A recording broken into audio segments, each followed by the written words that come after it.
Welcome to another episode of Growth Marketers Podcast. I am Samuel Thimothy. And I am Taylor Rowe.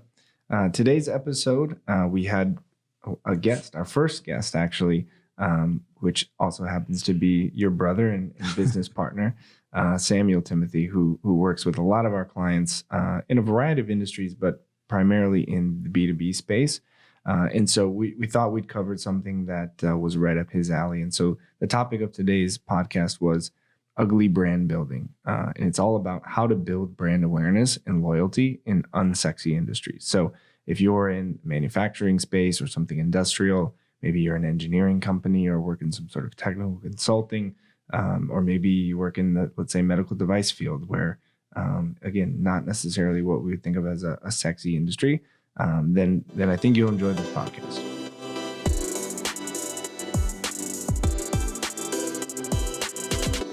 All right, Taylor. So today's episode, we're talking about how to build awareness, brand awareness and loyalty in unsexy industries, right? So this is a very interesting topic, and we have a special guest in the studio. You want to introduce him? Absolutely. So today we have Samuel Thimothy, who's actually a member of our team as well here at OneIMS. He's on our senior leadership team and works a lot in the B2B sector, with what we would refer to as unsexy industries. So, Sam, before we jump in, why don't you kind of give a brief introduction about yourself and the type of clients that you work with?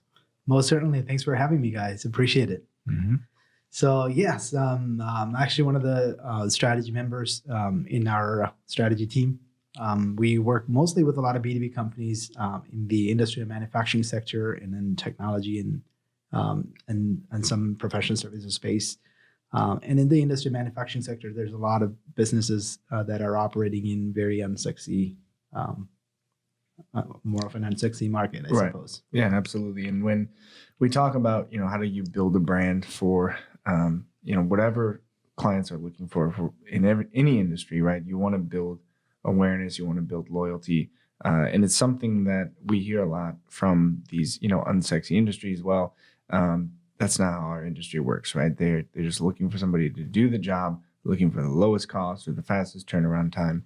Nobody knows, who I am. And what we've been able to do is actually help build that awareness. And ultimately, whenever you have good brand awareness, you provide a good service and a good experience, you're going to build that customer loyalty, which is where you're really going to see that long-term sustainable growth. So, Sam, I know you had some tactics that you wanted to cover and some, specifics on how companies in the B2B space, whether you're in manufacturing or in some sort of technical consulting, could be an engineering firm, or maybe you manufacture a medical device, something that, is not an Apple or a Nike or something along those lines, where you can make these, nice creative commercials and appeal to the masses that you typically think of when you think of marketing, right? We want to get into the nitty-gritty details of how an actual B2B brand in one of these spaces can go about building awareness. Most certainly, I think it all can be kind of organized under one category that I would call more of building thought leadership, becoming an industry leader by creating and sharing content in that specific vertical that you're in. Your ideal customer profiles across the web, across the globe is looking for experts to help them solve their business challenges. And this is an opportunity for you to make sure that you shine your knowledge, shine your expertise, and then make that your expertise be a resource for them in terms of solving their business challenges that they have. So becoming a thought leader is probably one of the ways that I would say you can increase your brand awareness and also increase loyalty to your brand. So what does that mean when we say, become a thought leader? How does one position themselves as a thought leader? Yeah, and obviously there's a lot that goes into building that thought leadership. There's definitely several different tactics that we can utilize. And one of the ways that we help our customers would be through what we call digital PR. Mm-hmm. What that means is essentially trying to get their subject matter experts within that organization, whether it be their leadership team or key engineers or whoever it might be, has that knowledge about the product or services that they offer, and then getting them to publish in industry publications, industry journals and things of that nature, whether it be very much research-driven content or something about a trend that's happening in that space, and getting that piece of content created and then published on publications that are being frequented by their end customers or consumers. Right. And with every digital strategy, we always want to look at where are potential clients, hanging out, right? And so if it is, by definition, let's say an unsexy industry, then I think we could assume it's more of a technical industry. And if there is, a technical aspect to the industry, whoever your potential audience is going to be doing some sort of a research. They have some problem that they're trying to solve. And like you said, there are industry publications, industry-specific directories that exist. And so I think digital PR is a great example of, okay, let's get our key leaders, senior leadership team written about, position them as a thought leader. They're talking about industry changes, trends, maybe something unique that they did within the organization, which gets in front of that audience, drives some traffic, builds some brand awareness, and also has some ancillary benefits like improving our rankings in search engines. So that's a great first tip. What else can we do from a thought leadership perspective?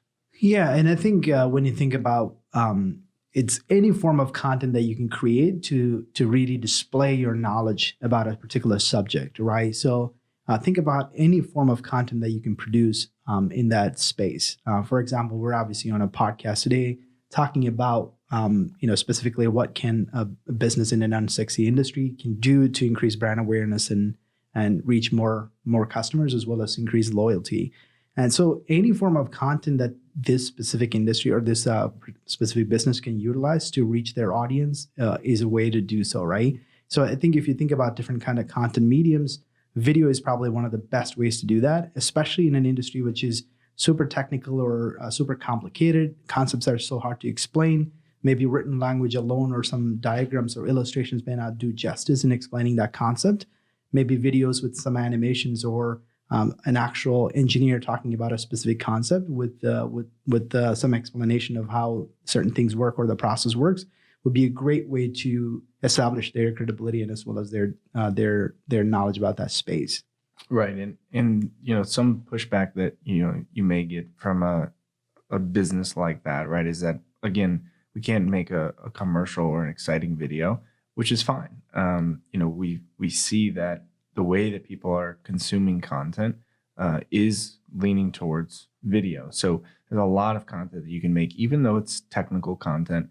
It's not going to be a viral video or anything along those lines. But what it is going to do is there is going to be somebody out there that has a question. They're trying to figure out if it's possible to, solve this problem, or does somebody have this capability? And it gives you the opportunity to speak directly to them. And it also gives them an opportunity to kind of see a person, see a face behind the brand, see the process.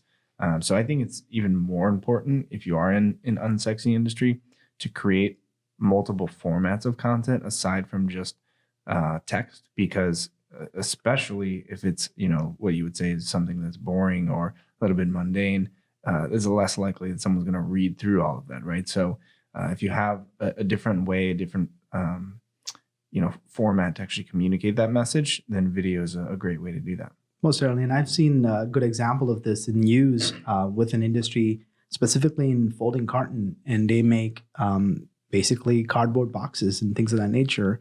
But what they've done is partner with another company who actually manufactures basically drum sets. Mm-hmm. And what they've done was using cardboard boxes to really make an actual drum set. And then they had a professional drummer come and play on that drum set and created a YouTube video, which gave exposure to both brands. One was actually a manufacturer of cartons. Mm-hmm. The other one was a manufacturer of drum sets. And then ultimately that actually had a ton of view on YouTube. We're talking into the hundreds and thousands of views. And here, an example of an unsexy business, obviously right. Leveraging video as a means to packaging. Exactly, yeah. Using that. And would that have an impact on direct impact on their business? Maybe hard to tell, but I'm sure hundreds of people saw that and they took a note of it, and they had some pictures of the company and their building, kind of scale of that organization. And so they got a little behind the scene of how massive of an organization that is. Yeah, absolutely. And like you said, at the very least, it was effective in capturing our attention. Mm-hmm. Most certainly.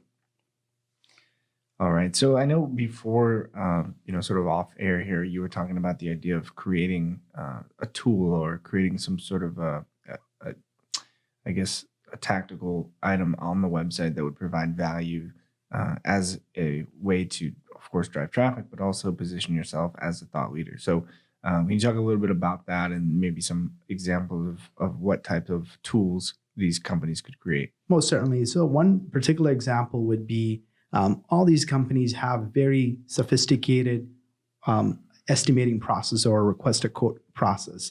And sometimes it requires CAD drawings. Sometimes it requires specific tools to actually measure the products that they're trying to manufacture, things of that nature. So in one particular case, what we've done for this company that does injection molding, we've created a very visual estimating request form where they had different type of product categories, different type of material choices, different type of dimensions, and then obviously the different quantity breaks that they can request, and then made that request for quote process into a visual process, made it easy for someone to actually go through that process to submit that form. And it wasn't as cumbersome as it was before.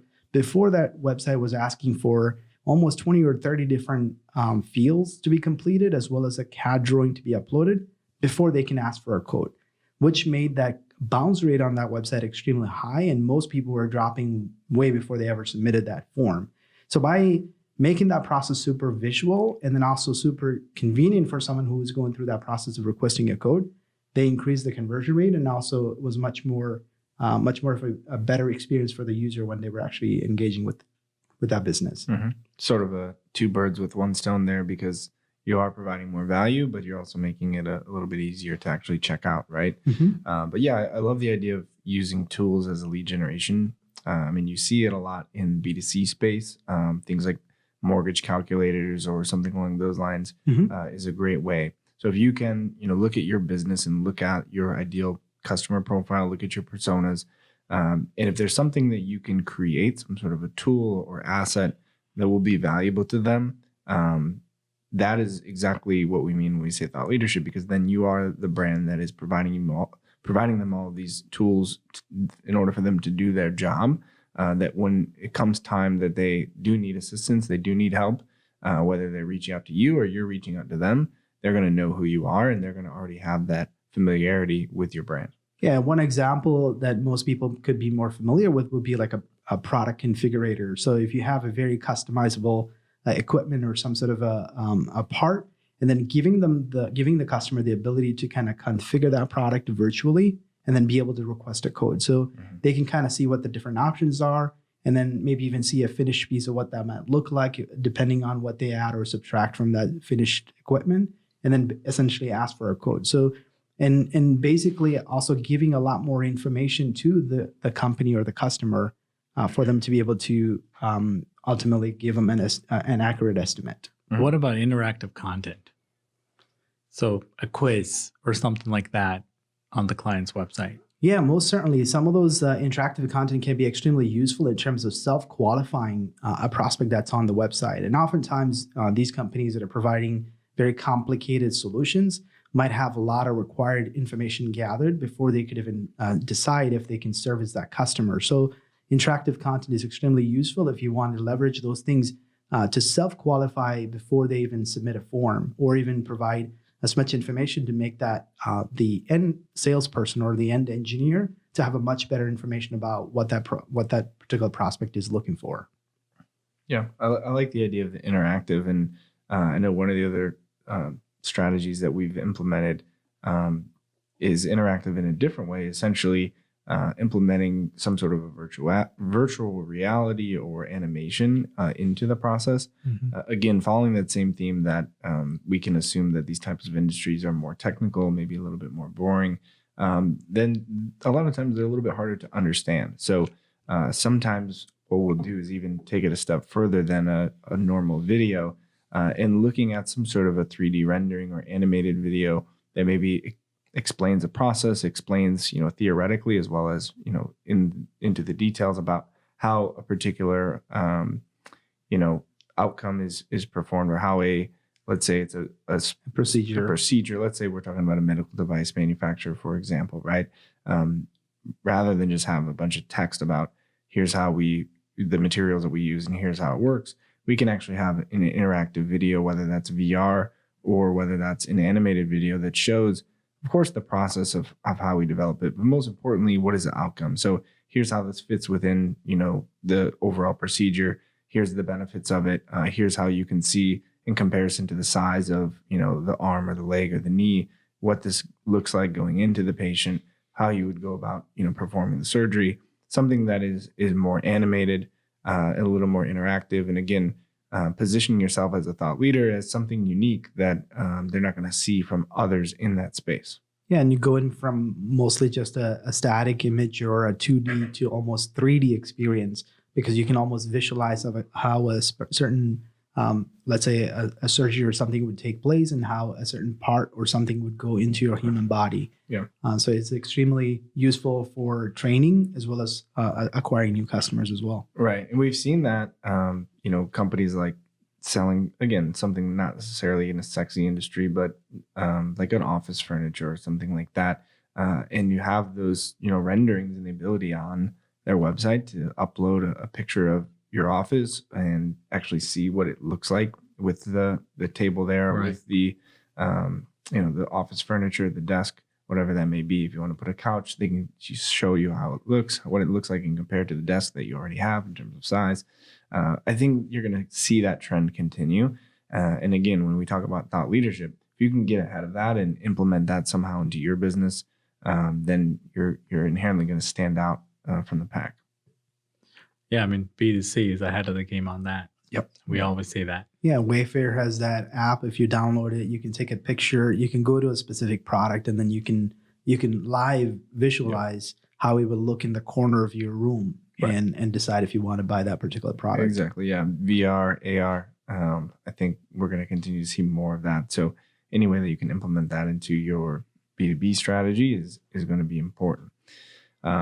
One other idea that, is not necessarily digital, but if we're following the same theme of how do we become a thought leader, what about the idea of hosting events, putting on events? Of course, you may want to attend trade shows. That's a great way. But if you really wanted to become the thought leader in the space, how about the idea of actually creating your own event for that particular industry? And you would be, of course, the premium sponsor. Yeah, most certainly. And when we are talking with our customers, oftentimes one of the common objections that we're hearing about the events is that they're going to some of the old trade shows and they're not as well attended as they used to. And they're spending, the same amount or if not more in terms of going and presenting or exhibiting at these events, but they're not getting the type of ROI they were used to. So in terms of hosting your events, obviously it's a little bit more of a financial endeavor. It's going to require a lot more, but I think you have much better captive audience that you could reach, and then you can make sure that you have more control in terms of the content that you're going to be sharing, and then you can also turn that content into assets that you can leverage in the future in terms of whether using on your website or on other YouTube channels or any of the other formats that you can use. And then also, it's an opportunity for you to feature your customers and their experiences and give them a platform to share how your solutions have helped them. And then by doing that, you can encourage other prospective customers who are on the border of on the fence about whether to go forward with you. They can have a firsthand experience of learning how other people have used your solutions or technology. Mm-hmm. Yeah, absolutely. I mean, I think when you talk about these industries, these spaces, there's a little bit of apprehension to move into the digital space. And almost all of them are still going to trade shows or traditional events, industry-specific events. Most of the time, there's one major national or global conference that everybody goes to. But I think the idea of hosting their own event for whatever reason is never kind of crossed their mind. But when you look at the people who are hosting the event, you look at the keynote speakers, there's this, built-in idea of that these people, this person knows a lot about what they're talking about, or they are a leader in the space, or maybe even that they're larger than they even are. And I think if you can leverage that for your own business and your own brand, and, what better way to, curate this event of potential prospects and vendors and, this whole ecosystem that you're looking for, then put on an event that will be valuable to all of them. You're engaging with them all the way leading up to the event because you're selling them tickets or selling them event space. You're engaging with them at the event. They're seeing your, messaging all over the place. They see your brand, your lanyard. They know the event is put on by you. You have the keynote speaker where your CEO or lead engineer or whoever is speaking, and then you're engaging with them after the event. So when you talk about how do we build brand awareness, would you rather pay to go attend a trade show, gather a bunch of business cards and hope that somebody remembers you at the end of it? Or would you rather put on an event, control who's going to actually be there, make sure that it's beneficial to you, and then ultimately, of course, valuable to all of the attendees? Yeah, most certainly. The companies that are really doing this well is in the technology space. There's a lot of recognizable brands that are doing it extremely well, and some of them are not even extremely large tech companies, but they've just figured out that this is a great way to build a big user base and also build a good followership from future customers as well. I'd say, speaking of technology companies, they do a lot of virtual events as well. Right. And that's just another way that you can do it exactly the same way, live, but virtual. Yeah, that's a great point. I think if that seems overwhelming, look at a virtual event, look at local events. I mean, even, down to the local chamber of commerce or whatever that may be. Most industries will have industry-specific events and directories, and then you also have the local businesses. And if you think of, hey, we're, our headquarters in Chicago. There's a lot of manufacturing companies there. A lot of our clients are clients of each other. So going to those type of events, showing our faces or, providing some sort of support is a great way for us to build that sort of brand awareness and loyalty. And there's no reason that the manufacturing companies themselves shouldn't be able to do that. So when we talk about awareness, it's also, you can be very specific, right? We don't have to talk about building a global brand. We want to have a well-known brand to the people who matter to us. And I think that's another way, like you said, virtual events or, smaller local events is an inexpensive, low-risk way to make that happen. And sometimes the addressable market for some of these companies aren't large at all. So they might have possibly 200 companies they can do business with.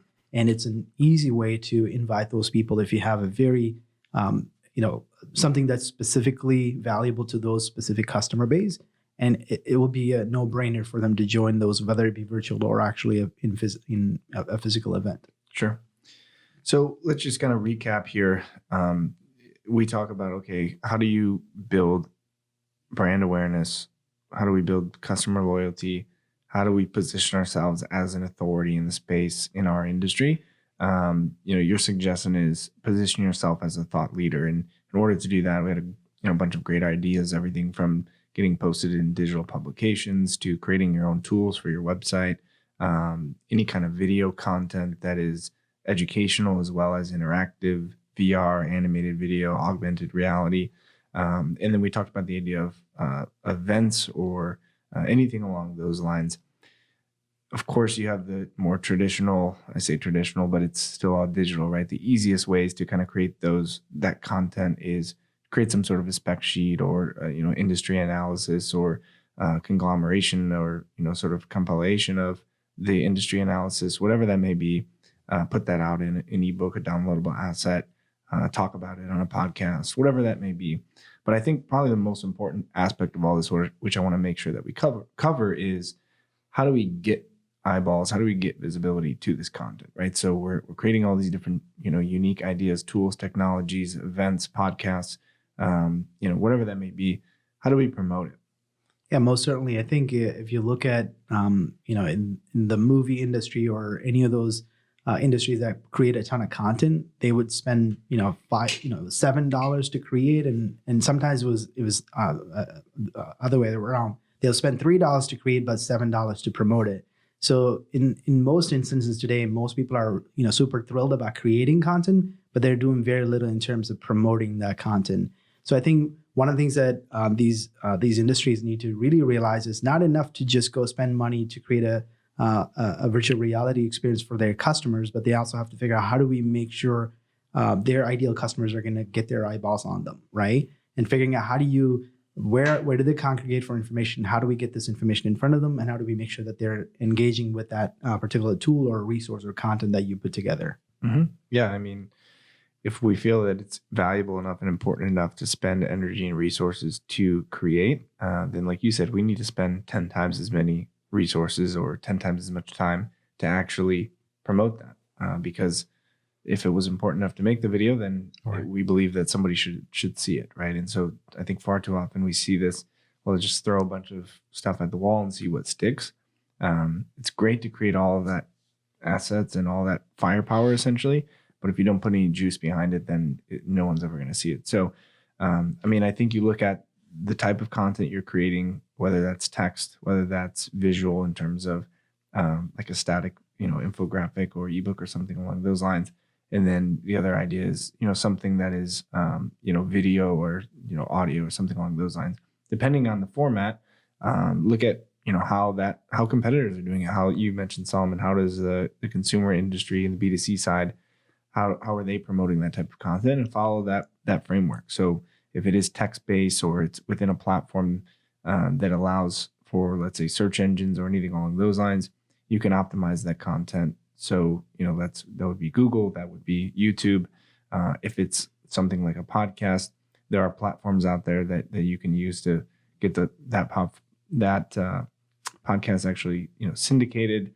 And then, of course, with anything else, along with those, you can always pay for promotion, right? So leveraging social media channels, Google Display Network, other third-party syndications. You can look at industry-specific publications and look at, paying to actually promote something of value rather than paying for just an ad or a display ad that, introduces, right? Whenever we hear the idea of brand awareness, a lot of times people think it's just plastering your brand name and your messaging and your logos and colors all over the place. But we've seen, and the data has shown, that it's more effective if you have something valuable behind that.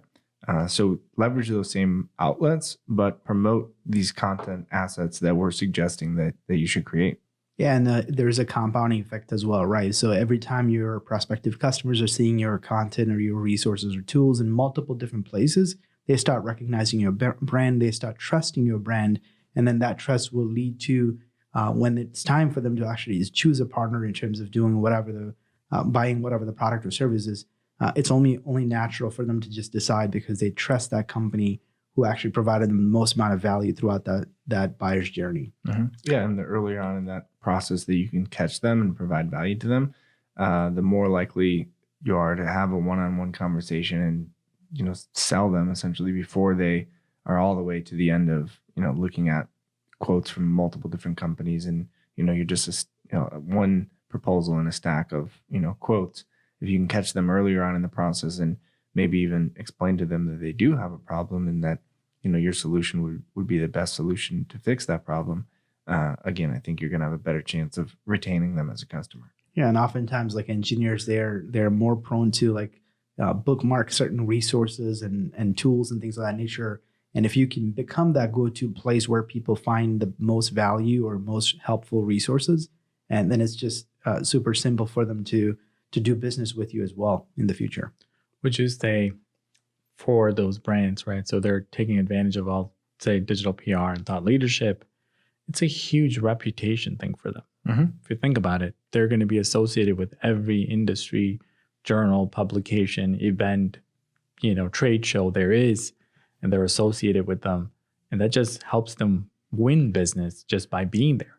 Right. Yeah. I look at those as, basically interchangeable, right? I mean, I think your reputation is your brand. Your brand is your reputation, right? And this idea of, and I think it comes down to a personal level too. I think we're seeing a bigger increase in personal brand building, which has always been there, but now it's just, you're doing it from a digital standpoint, and it can have a much further reach because your personal brand has always been your reputation, right? People do business with people that they know and that they trust. And that old saying that your reputation precedes you, right? Want to make sure that that's preceding you in a positive light, in a positive manner. And the same thing with building a brand. You want people to not only know who you are, but you want people to know who you are for good reasons. And that's why all those ideas that you had, Sam, in terms of providing value is, I believe, the best way to make that happen, because you don't want to be known for the, annoying commercials that you make, or you don't want to be known for, sending out cold emails that spam, or you certainly don't want to be known for, maybe the one time you had a bad customer experience and that's the only reputation piece or information that's out there across the internet. So be a little proactive with that in building up your reputation, your brand through some of these tactics and strategies. Yeah, and then I guess one thing that I would just want to share would be, like, oftentimes, business, especially marketers and business leaders, have this idea that, hey, every dollar I spend immediately need to return me $2 or $5.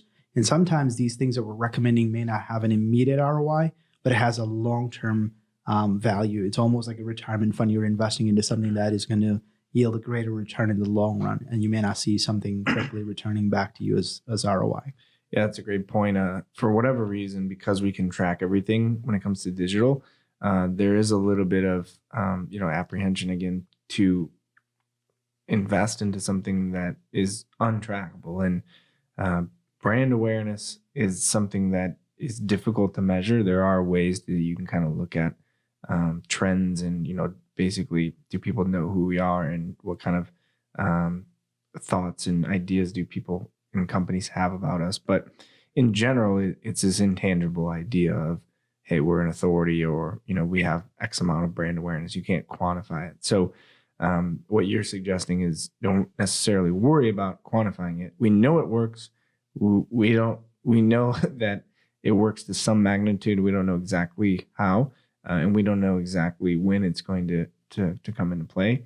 But there's a lot of data and stats to support that it does have an impact, and that, it takes 7 touches or something like that, like you said, in order for somebody to actually remember your brand. And there's a psychological aspect of it as well that can be studied. But I think that's an important point to make, that changing that mindset that just because we're in the B2B space, or we're not in a sexy industry, that it doesn't matter for us. It's not going to impact our sales cycle or our customers, is kind of ridiculous, because again, you're selling to a person at the end of the day. Someone has to make that decision, whether that decision based on logic, or based on emotions or reason, or a combination of all three. You're going to have a better chance of closing that deal, or even giving yourself an opportunity, if you're positioning yourself as a thought leader and building that brand and that reputation. And if you don't have brand awareness, they don't even know you do what you do. That's right. Yeah. It's very possible that, you might not know the possible impact, because you don't have any opportunities at this point through the way that business works. I mean, we hear a lot, right? Well, my business works on, basically all through referrals, and, we've been in business for, 30 years. So that's how people know about us. That's exactly what we're talking about. That is the effectiveness of building your brand awareness, is that you have provided such a good service that people went and told other people, maybe unsolicited or even solicited, about you as an organization, and recommended you. So if we can just extend that and give you more opportunities and get in front of more people, that's only going to accelerate the growth. Absolutely. Any final thoughts, guys? Sam, give us your final thought. How do we wrap this up here? Yeah, and I think, one recommendation that I would have as a closing thought would be, like, hey, regardless of what you provide as a product or service, and if you just so happen to be in an industry that doesn't, have a product or service super sexy, don't let that hold you back from becoming a thought leader in that space. Create good quality content, invest into building tools, experiment with the new technology and things that's available in terms of virtual reality or anything like that. Think about ways that you can be a resource for your end customer. Figure out how you can add value, and it will go a long way in terms of building your thought leadership, building your brand awareness, and ultimately winning some loyal customers in the process. All right, everybody. Thank you so much for tuning in. That's all for today, and we'll see you next time.